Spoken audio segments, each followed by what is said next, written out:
दोस्तों नमस्कार। मैं विशाल मोहन आपका स्वागत करता हूं अपने इस YouTube चैनल पर। और दोस्तों आज इस वीडियो के माध्यम से आप तक पहुंचने का जो कारण है वो बहुत ही महत्वपूर्ण, बहुत ही इम्पोर्टेंट है।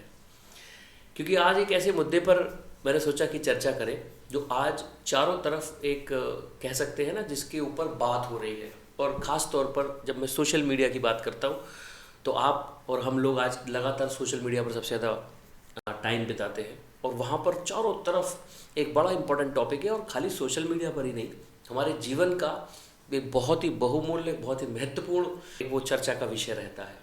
और वो है दोस्तों पैसा, मनी। अब हमने देखा सोशल मीडिया पर आजकल बड़ी चर्चा बनी हुई है स्कैम को लेकर, और या फिर सोशल मीडिया नहीं था तब भी लगातार पैसे को लेकर कि किसी आम व्यक्ति को, किसी एक साधारण इंसान को, किसी इंसान ने झांसे में लाकर उसके पैसे लूट लिए। इंटरनेट के माध्यम से किसी ने ओटीपी बता दिया, किसी ने बोला स्टॉक मार्केट में आप ऐसा करेंगे तो स्टॉक मार्केट में भी स्कैम है कि ऐसा करने से आप रातों रात करोड़पति बन जाएंगे, दिन का इतना आएगा। किसी कंपनी से जुड़ जाएंगे तो आपका हो सकता है कि आपकी ज़िंदगी बदल जाए। और इस पर एक बड़ा डिबेट का विषय है कि क्या करना चाहिए, क्या नहीं करना चाहिए। तो दोस्तों इसका कारण यह है कि हो सकता है कि किसी की नज़र में एक बिजनेस है या कोई भी काम है, उस काम को लेकर हमें लगता है कि वो काम नहीं करना चाहिए, दूसरे को लगता है कि वो करना चाहिए। और इसकी वजह से हमेशा किसी भी टॉपिक पर दो धड़ बढ़ जाते हैं, ग्रुप बढ़ जाता है कि एक उसके खिलाफ है और एक उसके पक्ष में है। तो चाहे वो स्टॉक मार्केट ले लो, कोई स्कैम ले लो, कोई इन्वेस्ट, कुछ भी ले लीजिए। पर दोस्तों इसका सही एक ऐसा तरीका क्या है, जिस कोई ऐसा पैरामीटर हो जिससे जान पाए कि भाई सही तरीका ये है या नहीं। अब वो चाहे कोई भी बोले। और उसके लिए दोस्तों क्या है कि मान लीजिए हम साइंस की बात करते हैं तो उसमें सिद्धांत होते हैं, लॉज होते हैं, तो उसमें हम चेक कर लेते हैं भाई कि ये है या नहीं है, या उसका कोई डॉक्यूमेंट होता है। बट दोस्तों इतने सालों से एक बड़ा चर्चा का विषय बना हुआ है, नए नए तरीके के स्कैम आ रहे हैं, और इसमें शिकार अगर देखें तो आप और हम जैसे आम इंसान ही इसका शिकार होते हैं।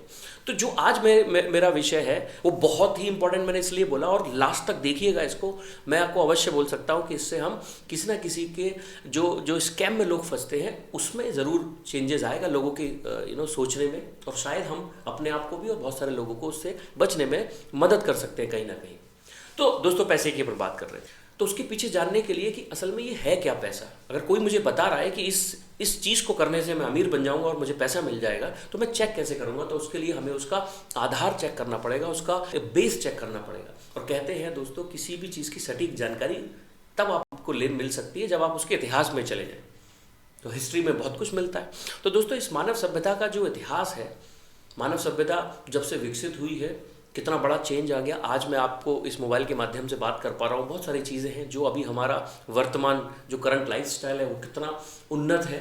बट क्या हज़ारों लाखों साल पहले ऐसा था? क्या हम ऐसे ही बात करते थे?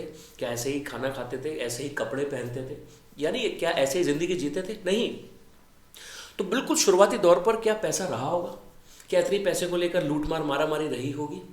तो अगर उससे जाएँ तो एक कंसेप्ट क्लियर होगा कि भाई ये करने से मुझे पैसा मिलेगा या नहीं मिलेगा। तो पैसा है क्या दोस्तों? इसको मैं कहानी के माध्यम से थोड़ा सा रिलेट करता हूँ। और वो कहानी है कि जब मानव सभ्यता की शुरुआत हुई, कि भाई एक थ्योरी कहती है कि हम बंदरों से यानी एप्स से जो धीरे धीरे विकसित हुए और आज मनुष्य है। तो जब धीरे धीरे विकसित हो रहे होंगे तो इतनी पॉपुलेशन तो थी नहीं, बहुत कम पॉपुलेशन होगी।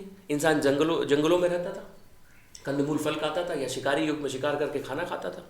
फिर धीरे धीरे बुद्धि का विकास होता गया, नए नए आविष्कार होते गए, इंसान ने नई नई खोज की, आग की खोज की, खाने को पकाकर खाने की शुरुआत करी।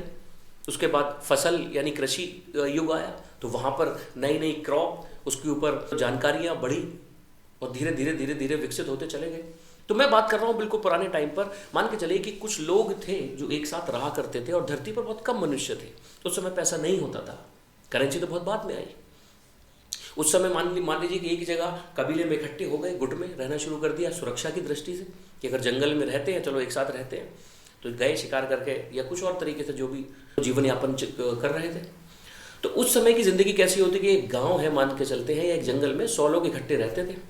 और वहाँ पर कोई भी चीज़ जब इंसान नया आविष्कार करता था या उसको नई चीज़ मिलती थी तो वो अपने जीवन में इस्तेमाल करता था और अपने जीवन को व्यतीत करता था। तो मान लीजिए कि कोई व्यक्ति जंगल से लकड़ी बीन कर ला रहा है, कोई व्यक्ति अपना कोई और काम कर रहा है। तो किसी ने आज का जो वस्त्र है जो पहनने का एग्जाम्पल मैं कपड़े से लेता हूँ, तो उस समय सर्दी में या ठंड लगती है ना, तो वो ऊन का आविष्कार किया, यानी उसकी पता करा, खोज किया कि भाई चलो ऐसा कर लेते हैं कि एक तन को ढकने के लिए और अपने आप को सर्दी से या मौसम से बचाने के लिए कपड़े का इस्तेमाल करना शुरू किया। तो उस एक गांव में जो एक व्यक्ति ने कपड़े के बारे में जब चर्चा की या देखा लोगों ने उसको पहने हुए, तो बहुत लोगों को ज़रूरत महसूस हुई, और ज़रूरत महसूस हुई तो उन्होंने कहा अरे तो बहुत अच्छी चीज़ है, तो लाओ हमें ये, आप मुझे ये चीज़ दे सकते हैं। तो उसके बदले में जो कपड़ा मांगा, उसके बदले में जिस व्यक्ति के पास जो था, कोई लकड़ी बीन कर ला रहा था, तो उसने कहा बदले में तुम भाई लकड़ी ले लो, तुम्हें अब जंगल जाने की ज़रूरत नहीं होगी, तुम मुझे ये कपड़ा दे दो, मेरे को भी तन ढकने का मौका मिलेगा, या सर्दी नहीं लगेगी, मौसम से मेरा बचाव हो जाएगा। किसी के पास किसी तरीके का कोई अनाज था, किसी के पास कोई फ्रूट था, किसी के पास कुछ और चीज़ें थी जो अपने अपने स्तर से लोग कर रहे थे। यानी क्या हुआ कि उस व्यक्ति ने कपड़े के बदले में बहुत सारी चीज़ें ली और बदले में कपड़ा दिया। और दोस्तों इसी को हमने पढ़ा है कि बार्टर सिस्टम कहते हैं। और लॉ ऑफ एक्सचेंज को अगर पढ़े तो बदले में किसी न किसी मूल्य में, कि अगर आपको कपड़े का चाहिए तो इतने ही मूल्य की वस्तु उसके बदले में दे दी जाती थी। और धीरे धीरे समाज ऐसा चल रहा था।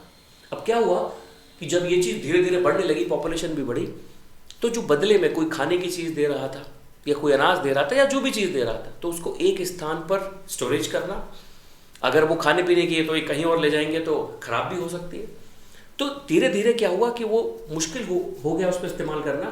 तो बदले में मुद्रा, यानी कि ऐसी चीज़ों का इस्तेमाल करना शुरू कर दिया। या उसी गांव का अगर उदाहरण को दोबारा से समझे कि किसी व्यक्ति ने कहा कि मेरे पास अनाज है, तो जो कपड़े वाला व्यक्ति जो बना रहा था उसने कहा मेरे पास बहुत अनाज पहले से है, मुझे और अनाज की ज़रूरत नहीं है, मैं कहाँ रखूँगा।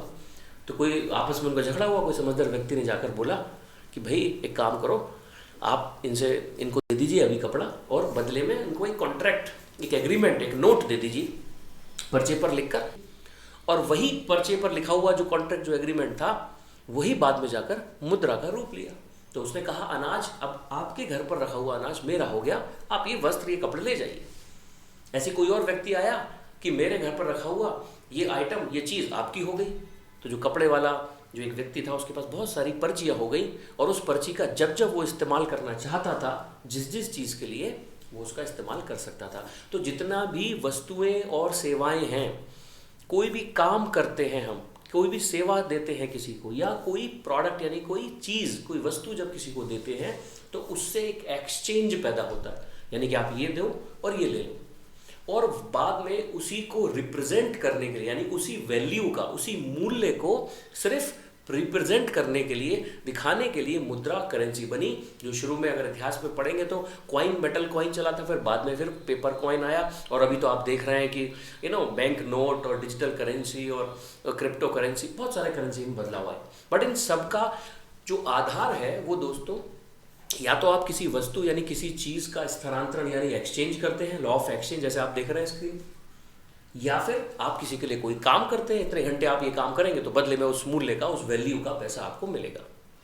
अब दोस्तों इससे एक चीज़ क्लियर होती है कि अगर हमें ये समझना है कि मुझे पैसा चाहिए, तो उस गांव में जो व्यक्ति कपड़ा एक ऐसी चीज़ बनाई जो उस समय नहीं थी, या लोगों के इस्तेमाल करने के लिए थी, या लोगों को फ़ायदा हो रहा था, या लोगों की कोई समस्या का समाधान था, प्रॉब्लम का सल्यूशन था, उनकी लाइफ में कुछ बदलाव आए, उनके जीवन में उनका जीवन स्तर और बढ़े, तो क्या हुआ, उस गांव के 99 जो लोग थे, उन 99 लोगों के पास जो चीज़ें थी, वो सब चीज़ें धीरे धीरे उस एक व्यक्ति के पास भी पहुंच गई। क्यों? क्योंकि उसने कपड़े के रूप में कुछ ऐसी चीज़ दी जो लोगों के काम आई, और लोगों की किसी समस्या का समाधान हुआ, या उनके जीवन स्तर में बदलाव आया।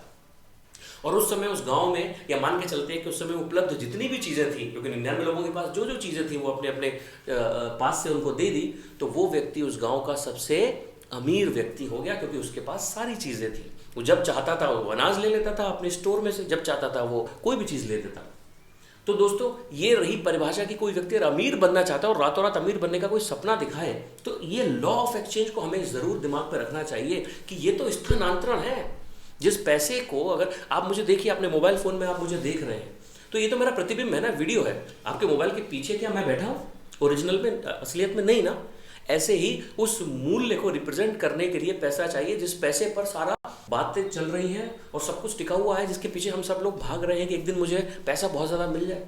तो अगर पैसा चाहिए तो हमें बदले में कुछ देना होगा। और उसी गांव में उसने कपड़े वाले व्यक्ति ने जब बहुत लोगों को कुछ दिया तो अपने आप ही चलकर उसके पास बहुत सारी चीजें आ गई। पर उस गांव में अगर एक और व्यक्ति था दोस्तों, वो व्यक्ति के पास कुछ नहीं था उस कपड़े वाले इंसान को, व्यक्ति को देने के लिए। ना तो वो जंगल में जाकर लकड़ी उसके पास थी या किसी भी तरीके काम करने पर वो सक्षम नहीं था, तो बदले में उसके पास कुछ नहीं था। तो क्या होगा, जब उसके पास देने को कुछ नहीं था तो उसके पास कुछ होगा भी नहीं। और यही है परिभाषा कि गरीब व्यक्ति अगर है तो उसके पास कुछ एक्सचेंज के लिए नहीं है उस गांव में। तो आज इसको बहुत ब्रॉड, बहुत बड़े स्तर पर देखें, क्योंकि अरबों की आबादी पूरी दुनिया में हो गई है, हम कई करोड़ नहीं कई अरब हो गए हैं। तो आप दोस्तों क्या है कि अगर आपके पास, आप रिचनेस की बात करें, कोई आपको रात रोज सपना दिखाए, तो अमीरी की सिर्फ एक ही तो परिभाषा है, अपने आसपास देखिए आखिरकार हो क्या रहा है। उस गांव के कपड़े वाले व्यक्ति से सिमिलर चीज हमारे शहर का सबसे बड़ा किराने वाला कोई व्यवसायी क्या कर रहा है, या हमारे शहर का कपड़ा व्यवसायी क्या कर रहा है, या हमारे शहर का रेस्टोरेंट चलाने वाला जिसकी लाइफस्टाइल हमें बड़ा प्रभावित कर रही है, वो कर क्या रहा है। वो असल में क्या कर रहा है, वो सारा का सारा वो सामान है जो लोगों के काम आता है, जिससे लोगों का जीवन या तो बेहतर बनता है, या जीवन यापन होता है, या किसी समस्या का समाधान होता है। जब वो उस तक पहुंचता है तो लोग बदले में उनको अपनी वस्तुएं और सेवाएं देते हैं। तो जो व्यक्ति ज्यादा देगा वही व्यक्ति के पास अपने आप धन चलकर आएगा। तो कोई ये फिलॉसफी वाली बात नहीं कि भाई अपने आप ही आप भजन करते रहें या याद करते रहें ऊपर वाले को तो अपने आप आ जाएगा। ये एक लॉ है, ये एक साइंस है। दूसरी चीज़ कि अगर हम ज़्यादा पाना चाहते हैं तो इस लॉ ऑफ एक्सचेंज के हिसाब से हमें ज़्यादा देना होगा। तो कोई व्यक्ति कहता है कि हमारे सपने हैं, राइट, हमें बहुत सारी चीज़ें अपनी ज़िंदगी में लेनी है, कि मुझे ये खरीदना है, अच्छा घर चाहिए, अच्छी गाड़ी चाहिए, मुझे सब कुछ चाहिए। बट वो चाहिए कैसे, कि एक दिन मेरे भाग्य में अपने आप लिखा होगा तो अपने आप आ जाएगा।